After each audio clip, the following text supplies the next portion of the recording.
It was supposed to be a typical Friday night, a casual hangout at my best friend Emma's house. We'd been friends for years, spending weekends together, talking about everything from high school drama to the latest gossip. I had known her family just as long, and her dad, Steve, was always the friendly, easygoing type.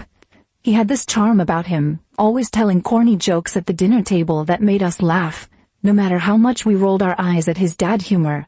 So when I showed up at her house that evening, I expected it to be just like any other time. Emma was at work, so I figured I'd hang out by myself, maybe catch up on some shows or reading. Her parents, Steve and Jenny, were usually out running errands or going on date nights on weekends, so I didn't think much when I saw Steve lounging on the couch in the living room. He greeted me with his usual warm smile, offering me a drink and joking about how I was always late to hang out with them. He seemed to be in an unusually good mood, but it didn't register at first. It was just Steve being Steve. We started chatting about my recent breakup and his work, and the conversation flowed easily. Steve wasn't like other dads. He didn't have that overbearing, protective vibe that some dads get with their kids' friends. Instead, he made me feel like I was just another adult talking to him, not his daughter's best friend. I'd always appreciated that about him. It made me feel comfortable around him, more like a peer than a guest. As the night went on, Emma texted to say she'd be home late, so I decided to stick around a little longer, watching TV with Steve. The hours seemed to slip by unnoticed as we chatted about everything and nothing. There was this effortless camaraderie between us that made it feel like we were just old friends hanging out. At some point, though, I started feeling strangely comfortable in his presence, more than I had ever expected. Steve was tall with salt and pepper hair and a handsome smile that always put people at ease. I had never really thought of him that way before, but suddenly I couldn't help but notice how magnetic he was. The conversation shifted, and we started talking about more personal things. He asked me about my childhood, what my family was like, and how I had ended up at his daughter's side all these years. As I talked, I noticed that Steve's focus seemed different tonight. He was genuinely interested in me, more so than he'd ever been before. I could tell how much he cared about Emma, and I tried not to think too much of it. He was her father. Of course he would care about my influence on her. But then, the conversation took a turn. "You know," Steve said suddenly, his tone shifting from casual to something more serious, "I've always thought you were a good influence on Emma. You're like the daughter I never had." His words caught me off guard. I didn't know how to respond at first. A part of me wanted to laugh, like I always did at his jokes. But this didn't feel like a joke. There was something in the way he said it, something in his eyes that made my heart skip a beat. He wasn't just complimenting me. He was saying something else, something more intimate, more meaningful. His gaze lingered a little too long, his smile a little too knowing, and I found myself feeling a strange warmth spreading through me. I tried to brush it off, assuming I was just reading too much into it. I didn't want to make things awkward between us, especially with Emma out of the house. But the more I tried to ignore it, the more the tension between us seemed to grow. The comfortable friendship we had once shared now felt different. Every time I glanced at Steve, there was an electricity in the air. It wasn't just a friendship anymore. It felt more complicated.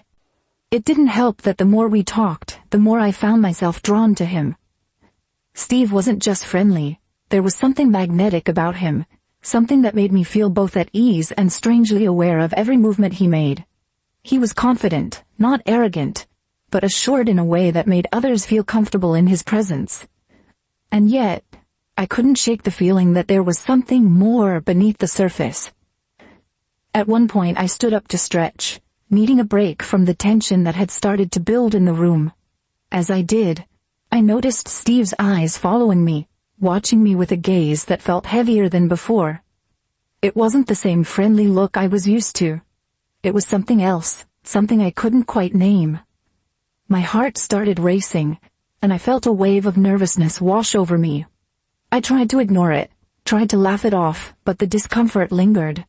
There was something about the way Steve was looking at me now that made me feel exposed, like he could see right through me. I wasn't sure if I was imagining it, but I could feel the tension rising between us. It was as if everything we'd ever talked about, every moment we'd shared as just friends, had suddenly taken on a different weight. Then, out of nowhere, he spoke again, his voice soft and teasing, trying to break the tension. "Relax, I'm just messing with you," he said, his tone light, but his eyes never leaving mine. "You're like family, you know that?" His words should have comforted me, but instead, they only made me more aware of the distance that was closing between us. He was trying to reassure me, but there was something about the way he said it that felt off. It wasn't like the usual joking tone he'd always had. It was more intimate, more personal. I forced a laugh, but it didn't come out right. "Yeah, of course," I muttered, trying to sound casual, but my voice faltered. I had no idea why this was happening. It had never felt like this before. We were friends, family even. But something had changed. Something in the air had shifted, and now I couldn't get rid of the strange pull I was feeling toward him. The door creaked open, and Emma's voice echoed from the hallway. "Hey, I'm home." It was like the air snapped back to reality. I pulled away from Steve in an instant, my heart pounding in my chest. The guilt hit me all at once. I was just standing there frozen, as if everything between us had changed in that single moment. But Steve, he seemed completely unfazed. He leaned back on the couch, his expression suddenly relaxed, like nothing had happened. Emma appeared in the doorway, smiling brightly, completely unaware of the storm that had just passed through the room. I couldn't look at Steve. I couldn't even look at Emma, as I rushed to stand up and walk toward the door. I needed to leave. I needed to get out of there before this feeling inside me completely took over. "Hey, you good?" Emma asked, looking at me with concern as I rushed to gather my things. "Yeah, I'm fine," I said, forcing a smile, but my voice was shaky. I couldn't shake the look in Steve's eyes. The glint of something unspoken was still there, and it made my heart race with an anxiety I couldn't explain. Emma didn't seem to notice anything off. She smiled and flopped down on the couch, chatting casually with Steve as if everything was normal. But for me it wasn't normal. Nothing felt normal anymore. What had just happened between me and Steve? Why did it feel like we had crossed a line? And yet I couldn't deny the pull I felt. The desire that lingered in the air, long after the conversation had ended. I excused myself, citing an early morning meeting the next day, and made my way to the door. I couldn't look at Steve as I grabbed my bag. My thoughts were a whirl of confusion and guilt. I couldn't let Emma know. I couldn't let anyone know what had just happened. "Are you sure you're okay?" Emma asked, still looking up at me with concern. "Yeah, just tired," I said quickly. "I'll text you tomorrow." "All right, take care," Emma said, turning back to the TV, unaware of the storm brewing in my chest. As I stepped outside, I took a deep breath, trying to calm the chaos in my mind. But the moment I was alone, everything came crashing back. Steve's touch, his words, the kiss. God, the kiss. I couldn't stop replaying it over and over in my head. And the more I tried to ignore it, the stronger the feeling became. I couldn't deny it anymore. I was attracted to him, deeply. And now, I wasn't sure how to undo what had already happened. The confusion, the guilt, it was all too much. I had no idea how I would face him, or Emma, again.